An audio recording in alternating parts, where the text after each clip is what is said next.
আজি অন্তত কমেও 50 বছৰ কোনো ৰাজনৈতিক দলে বিজেপিৰ বাহিৰে ইয়াত ৰাজনৈতিক অধিকাৰ সাব্যস্ত কৰিব নোৱাৰে। গতিকে মই সকলো সমবেত ৰাইজক মই অনুৰোধ কৰিছোঁ, আজি প্ৰায় 2 মাহ ধৰি প্ৰায় 3 মাহ ধৰি যেনেকৈ মোৰ সতীৰ্থসকলে মোৰ আই মাতৃসকলে যিমানখিনি মোক সহায় সহযোগিতা কৰিছে, যিমানখিনি আপোনালোকে যি ধৰণে সহায় সহযোগিতা কৰিছে বিভিন্ন ধৰণে, আৰু অকল এই নহয়, মোৰ যিসকল সতীৰ্থ আছে, যিসকল প্ৰবুদ্ধ ব্যক্তি আছে, বিভিন্ন ধৰণৰ বয়োজ্যেষ্ঠ ব্যক্তি আছে, সকলোৱে আমাৰ এই চিপাঝাৰ সমষ্টিৰ বিজেপিক যি ধৰণে আজি শক্তিশালী কৰিছে তাৰে প্ৰমাণ হৈছে আজিৰ এই বিশাল গণসমাৱেশ।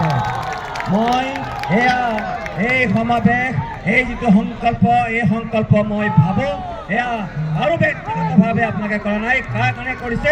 বিজেপিৰ কাৰণে আৰু ডক্টৰ হিমন্ত বিশ্ব শৰ্মা ডাঙৰীয়াৰ কাৰণে।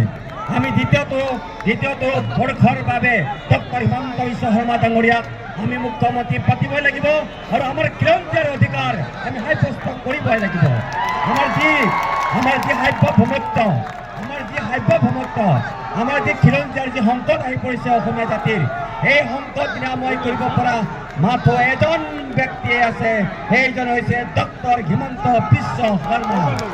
মই অহা 9 তাৰিখে মই আপোনালোক সকলোকে দলে বলে আমাৰ ৰাতিপুৱা 7 বজাৰ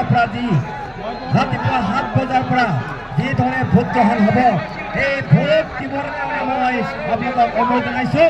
আৰু দ্বিতীয়বাৰৰ বাবে ডক্টৰ হিমন্ত বিশ্ব শৰ্মা ডাঙৰীয়াক মুখ্যমন্ত্ৰীৰ আসনত বহাবৰ বাবে মই আপোনালোকক অনুৰোধ জনাই মই আপোনালোকক গোটেই কথাই কৈছোঁ যে আজিৰ